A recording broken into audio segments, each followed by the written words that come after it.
வணக்கம். இலங்கை செய்திகளுடன் நான் நிரோஷன். விரிவான செய்திகளுக்கு முன் தலைப்புச் செய்திகள். மக்கள் பிரதிநிதிகளின் பாதுகாப்பை அரசாங்கம் உறுதி செய்யாவிட்டால் இதை சர்வதேச மட்டத்திற்கு எடுத்து செல்ல வேண்டிய நிலைமை உருவாகும் என்று ஐக்கிய மக்கள் சக்தி எச்சரிக்கை. ஜெகத் விதானவுக்கு விடுக்கப்பட்டுள்ள உயிர் அச்சுறுத்தல் மற்றும் அவருக்கு வழங்கப்பட்ட பாதுகாப்பு குறித்து போலீஸ் மாதிபர் வெளியிட்ட அறிக்கைக்கு ஐக்கிய மக்கள் சக்தி கண்டனம். உள்நாட்டு போரின் போது இராணுவத்தால் அபகரிக்கப்பட்ட காணிகளை மீண்டும் மக்களுக்காக விடுவிப்பது தொடர்பாக பிரித்தானியாவில் வசிக்கும் புலம்பெயர் தமிழர்கள் கேள்வி. தொடர்வது விரிவான செய்திகள். மக்கள் பிரதிநிதிகளின் பாதுகாப்பை அரசாங்கம் உறுதி செய்யாவிட்டால் இதை சர்வதேச மட்டத்தில் எடுத்துச் செல்ல வேண்டிய நிலைமை உருவாகும் என்று ஐக்கிய மக்கள் சக்தி எச்சரித்துள்ளது. அந்த கட்சியின் நாடாளுமன்ற உறுப்பினர் எஸ்.எம். மரைக்கார் தெரிவித்துள்ளதாவது: மக்கள் பிரதிநிதிகளுக்கான பாதுகாப்பு நடவடிக்கைகள் உடனடியாக எடுக்கப்படாவிடின் இந்த விடயம் ஐக்கிய நாடுகள் சபைக்கும் ஜெனீவா மனித உரிமைகள் ஆணைக்குழுவுக்கும் அறிவிக்கப்படும். தென்னிலங்கை ஊடகம் ஒன்றுக்கு அவர் அளித்த பேட்டியில் மேலும் கூறுகையில், தேசிய மக்கள் சக்தி ஆட்சிக்கு வந்து 1 ஆண்டுகள் 100க்கும் மேற்பட்ட துப்பாக்கி சூட்டு சம்பவங்கள் நிகழ்ந்துள்ளன. மக்கள் பிரதிநிதிகள் தமது பொறுப்புகளை நிறைவேற்றும் போது சுட்டுக் கொல்லப்படுகின்றார்கள். அவர்கள் கூட பாதுகாப்பாக இல்லாத சூழலில் பொதுமக்களுக்கு என்ன பாதுகாப்பு கிடைக்கும் என்பது பெரிய கேள்வியாகின்றது. வெலிகம பிரதேச சபை தலைவர் கொல்லப்பட்ட சில மணி நேரங்களிலேயே அவரை பாதாள உலக தொடர்பு கொண்டவர் என்று அரசாங்கம் குற்றம் சாட்டியது. இவ்வாறான காரணங்களை முன்வைத்து மக்கள் பிரதிநிதிகளுக்கு உரிய பாதுகாப்பை மறுப்பது மிகுந்த பொறுப்பற்ற செயல். போதைப்பொருள் மற்றும் பாதாள உலக குழுக்களை ஒழிக்கும் நடவடிக்கைகளுக்கு எங்கள் கட்சி ஆதரவாக இருந்தாலும் அரசாங்கம் இவ்வாறு தமது கடமையிலிருந்து தப்ப முடியாது. மக்கள் பிரதிநிதிகள் பாதுகாப்பை உறுதி செய்யாவிட்டால் சர்வதேச சமூகத்தின் கவனத்திற்கு இதை திருப்ப நாம் தயார் என்று அவர் குறிப்பிட்டார். களுத்துறை மாவட்ட நாடாளுமன்ற உறுப்பினர் ஜெகத் விதானவுக்கு விடுக்கப்பட்ட உயிர் அச்சுறுத்தல் மற்றும் அவருக்கு வழங்கப்பட்ட பாதுகாப்பு குறித்து போலீஸ் அதிபர் வெளியிட்ட அறிக்கையினை ஐக்கிய மக்கள் சக்தி கடுமையாக கண்டித்துள்ளது. ஐக்கிய மக்கள் சக்தியின் ஊடக பிரிவு வெளியிட்ட அறிக்கையில் போலீஸ் அதிபரின் இந்த அறிக்கை மிகுந்த பொறுப்பின்மையுடனும் அரசியல் நோக்கத்துடனும் வெளியிடப்பட்டுள்ளதாக குறிப்பிடப்பட்டுள்ளது. அறிக்கையில் நாடாளுமன்ற உறுப்பினருக்கான அச்சுறுத்தல்கள் அவர் மேற்கொள்ள இருக்கக்கூடிய சட்டவிரோத செயல்களுடன் தொடர்புடையதாக மறைமுகமாக சுட்டிக்காட்டப்பட்டுள்ளது. இதை ஐக்கிய மக்கள் சக்தி கடுமையாக எதிர்த்ததுடன் இது பொதுமக்களின் நலனுக்காக பணியாற்றும் ஒரு நாடாளுமன்ற உறுப்பினருக்கு செய்யப்பட்ட அவமதிப்பாகும் என்றும் வலியுறுத்தியுள்ளது. அச்சுறுத்தலுக்கு பின்னால் உள்ள உண்மையான காரணத்தை வெளிப்படுத்துவது போலீஸ் அதிபரின் கடமையாகும். ஆனால் அதனை தவிர்த்து சந்தேகத்திற்கிடமான முறையில் அறிக்கை வெளியிடப்படுவது கண்டனத்திற்குரியது என்று அந்த கட்சி தெரிவிக்கின்றது. மேலும் முறைப்பாடு செய்தவரையும் பாதிக்கப்பட்டவரையும் குற்றவாளியாக சித்தரிக்க முயலும் இந்த அறிக்கை அரசாங்கத்தின் பிரச்சார நோக்கத்திற்கே ஒத்துப்போகின்றது என்றும் இதனால் காவல்துறையின் சுயாதீன தன்மை சந்தேகத்திற்குள்ளாகிறது என்றும் ஐக்கிய மக்கள் சக்தி தெரிவித்துள்ளது. சுயாதீன போலீஸ் ஆணைக்குழுவின் அதிகாரங்களை பயன்படுத்தி அரசாங்கத்தின் திட்டங்களை ஏற்றவாறு அறிக்கைகளை வெளியிடும் காவல்துறை அதிபரின் நடவடிக்கைகள் நாட்டை அடக்குமுறை காவல்துறை ஆட்சியின் நிழலுக்குள் தள்ளும் அபாயம் என்று அந்த அறிக்கை எச்சரித்துள்ளது. அதேவேளை சந்தேக நபர்களை கைது செய்வது ஊடாக நிகழ்ச்சியாக மாற்றும் காவல்துறை நடவடிக்கைகள் உண்மையான பிரச்சனைகளை மறைக்கும் அரசியல் நிகழ்ச்சி நிரலின் ஒரு பகுதியாக என்றும் கட்சி குறிப்பிட்டுள்ளது. இதன் தொடர்ச்சியாக நாடாளுமன்ற உறுப்பினர் ஜெகத் விதானவின் பாதுகாப்பை குறைத்து மதிப்பிடும் எந்த முயற்சிகளுக்கு எதிராகவும் தேவையான அனைத்து நடவடிக்கைகளையும் எடுக்கப் போவதாக ஐக்கிய மக்கள் சக்தி தனது அறிக்கையில் உறுதிப்படுத்தியுள்ளது. உயிர்த்த ஞாயிறு தாக்குதல் தொடர்பாக முன்னாள் ஜனாதிபதி மைத்ரிபால சிறிசேன தாக்கல் செய்த மனுமீதான தீர்ப்பை ஒத்திவைத்து உயர்நீதிமன்றம் நேற்று உத்தரவிட்டுள்ளது. உயிர்த்த ஞாயிறு தாக்குதல் குறித்த முன்னறிவிப்பை புறக்கணித்து அதற்குரிய உரிய நடவடிக்கை எடுக்க தவறிய குற்றம் சாட்டி அருட்தந்தை ஸ்ரீல்காமினி மற்றும் தாக்குதலில் பாதிக்கப்பட்ட ஒருவர் கோட்டை நீதிவான் நீதிமன்றத்தில் மைத்ரிபால சிறிசேனவுக்கு எதிராக தனிப்பட்ட மனுவை தாக்கல் செய்திருந்தனர். அந்த மனுவை செல்லுபடியற்றதாக்குமாறு கோரி முன்னாள் ஜனாதிபதி உயர்நீதிமன்றத்தில் மனு ஒன்றை தாக்கல் செய்திருந்தார். அந்த மனு இன்று விசாரணைக்கு எடுத்துக் கொள்ளப்பட்ட போது தீர்ப்பை ஒத்திவைக்க உயர்நீதிமன்றம் உத்தரவிட்டது.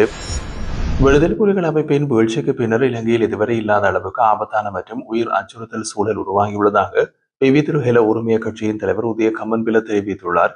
ஒன்றிணைந்த எதிர்க்கட்சிகள் நடத்திய மக்கள் குரல் என்ற தொனிப்பொருளிலான ஊடக சந்திப்பிலே அவர் இவ்வாறு தெரிவித்தார்.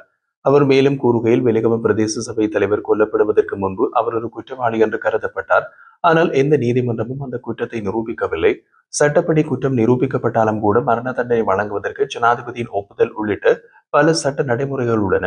இன்றைய நிலைமையின் போது நீதிமன்ற அதிகாரமும் ஜனாதிபதியின் சர்வாதிகாரமும் பாதாள உலக குழுக்கு ஒப்படைக்கப்பட்டது போல் தெரிகின்றது. மக்கள் உயிர் வாழ்வதற்கான அடிப்படை உரிமையை அரசாங்கத்தால் பறிக்கப்படுகிறது. அரசாங்கத்தின் நகரசபை தலைவர் ஒருவரே 1,00,000 பேரை கொன்றாலும் ஆட்சியில் தக்க வைத்துக் கொள்ள வேண்டும் என்று கூறியுள்ளார். அதில் முதல் பலியாக வெலிகம பிரதேச சபை தலைவர் மாறியிருக்கிறார் என்ற கேள்வி எழுகின்றது. இன்றைய இலங்கை போலீஸ் ஹிட்லரின் காலத்தை பாசிச போலீஸ் படையுடன் ஒப்பிடத்தக்க வகையில் நடந்து கொள்கின்றது. ஹிட்லரின் பாசிச ஆட்சிக்கு எதிராக அப்போது ஜனநாயக நாடுகள் ஒன்று திரண்டன. அதேபோல் இன்று இலங்கையிலும் பாசிசவாதம் மீண்டும் தலை தூக்கி வருகின்றது. ஜனாதிபதி அனுர்குமார் திசாநாயக்கவின் உடலில் தூங்கிக் கொண்டிருந்த ஹிட்லர் இப்போது விழித்துக் கொண்டார் போல தெரிகின்றது. எனவே பொறுப்புள்ள எதிர்க்கட்சிகளாகிய நாங்கள் அரசியல் வேறுபாடுகளை தாண்டி ஒன்றிணைந்து இந்த பாசிச ஆட்சிக்கு எதிராக போராட தீர்மானித்துள்ளோம் என்று கமன்பில தெரிவித்தார். எதிர்க்கட்சிகள் ஒன்றிணைவது நாட்டிற்கும் மக்களுக்கும் நன்மையாக இருக்கும். ஏனெனில் அது மக்கள் மோசடி மற்றும் ஊழலில் ஈடுபட்டவர்களை ஒரே சமயத்தில் தோற்கடிக்க முடியும் என்று தொழிலாளர் பிரதியமைச்சர் மஹிந்த ஜாசிங்க தெரிவித்துள்ளார். எதிர்க்கட்சிகளின் கூட்டணி உருவாக்கம் தொடர்பாக ஊடகவியலாளர்கள் எழுப்பிய கேள்விகளுக்கு பதிலளித்த போது அவர் இதனை கூறினார். அவர் மேலும் தெரிவிக்கையில், எங்களுக்கு எதிர்க்கட்சிகள் ஒன்றிணைவதில் எவ்வித அச்சமும் இல்லை. அவர்கள் ஒன்றிணைந்தால் அதுவே மக்களுக்கு நன்மையாகும். ஏனெனில் மக்கள் மோசடி மற்றும் ஊழலில் சிக்கியவர்களை ஒரே குழுவாக அடையாளம் கண்டு தோற்கடிக்கலாம். அவர் மேலும் கூறுகையில், மக்கள் தேசிய மக்கள் சக்தி அரசாங்கத்தோடு இருப்பதாகவும் தற்போதைய நிர்வாகம் மக்களின் நம்பிக்கையை பெற்று நிலையான முறையில் முன்னேறி வருவதாகவும் தெரிவித்தார். மாகாண சபை தேர்தல் குறித்து பேசும்போது அந்த தேர்தலை நடத்துவதற்கு சட்ட ரீதியான பல தடைகள் இருப்பதாகவும் அவற்றை தீர்வு செய்த பின்னரே தேர்தல் நடைமுறைக்கு கொண்டுவரப்பட வேண்டும் என்றும் பிரதியமைச்சர் கூறினார். இதனிடையே ஸ்ரீலங்கா பொதுஜன பெரமுன, இலங்கை சுதந்திர கட்சி, ஐக்கிய தேசிய கட்சி, தேசிய சுதந்திர முன்னணி உள்ளிட்ட பல அரசியல் கட்சிகள் ஒன்றிணைந்த அரசாங்கத்திற்கு எதிரான ஒரு பொதுவான அரசியல் நடவடிக்கையில் திட்டம் குறித்து ஆலோசனையில் ஈடுபட்டு வருகின்றமை குறிப்பிடத்தக்கது. உள்நாட்டு போரின் போது இராணுவத்தினரால் அபகரிக்கப்பட்ட காணிகளை மீண்டும் மக்களுக்கு விடுவிப்பது தொடர்பாக பிரித்தானியாவில் வசிக்கும் புலம்பெயர் தமிழர்கள் நீதியமைச்சர் ஹர்சன நாணயக்காரவிடம் கேள்வி எழுப்பியுள்ளனர். இங்கிலாந்தில் நடைபெற்ற சந்திப்பொன்றில் நீதியமைச்சர் ஹர்சன நாணயக்கார, அமைச்சர்கள் சரோஜா சாவித்ரி போல்ராஜ் மற்றும் வைத்தியர் நலிந்த ஜெயதிஸ் ஆகியோர் கலந்து கொண்டிருந்தனர். புலம்பெயர் தமிழர்கள் வடக்கிலும் கிழக்கிலும் இராணுவம் கைப்பற்றியுள்ள காணிகளை மீளவும் மக்களுக்காக விடுவிப்பது குறித்து கேள்விகள் எழுப்பிய போது நீதியமைச்சர் பதிலளித்தார். எமது அரசாங்கம் ஆட்சியின் ஏற்றதிலிருந்து இதுவரை ஒரு ஆண்டுக்குள் 600 ஏக்கருக்கும் மேலான காணிகள் மக்களுக்காக விடுவிக்கப்பட்டுள்ளன. மேலும் பல காணிகள் விரைவில் மீண்டும் மக்களுக்காக விடுவிக்கப்பட உள்ளது. உங்களின் உணர்வுகளை நாங்கள் முழுமையாக புரிந்து கொள்ள முடிகின்றது. வடக்கு மாகாணத்தின் அபிவிருத்திக்காக எங்கள் அரசாங்கம் மேற்கொண்டு வரும் திட்டங்கள் இதுவரை எந்த அரசாங்கமும் முன்னெடுக்காத அளவுக்கு விரிவானவை. சில தமிழ் அரசியல் தலைவர்கள் நாடாளுமன்றத்தில் பேசும்போது தமிழ் மக்கள் எனது மக்கள் என கூறுகின்றனர். ஆனால் நான் அப்படி கூற விரும்பவில்லை. நமது மக்கள் என்பதே எனது வண்ணம். தமிழ் மக்களுக்கான தனிப்பட்ட பிரச்சனைகள் உள்ளன. அவற்றை நாங்கள் புரிந்து கொண்டு தீர்வுகள் காண முயற்சிக்கின்றோம். இவ்வாறு நீதியமைச்சர் ஹர்சன நாணயக்கார புலம்பெயர் தமிழர்களிடம் தெரிவித்ததாக தகவல்கள் தெரிவிக்கின்றன.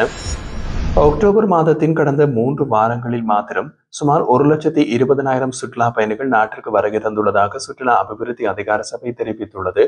அக்டோபர் 23ஆம் தேதி நிலவரப்படி 1,19,670 சுற்றுலா பயணிகள் நாட்டிற்கு வருகை தந்ததாக அந்த அதிகார சபை கூறுகின்றது.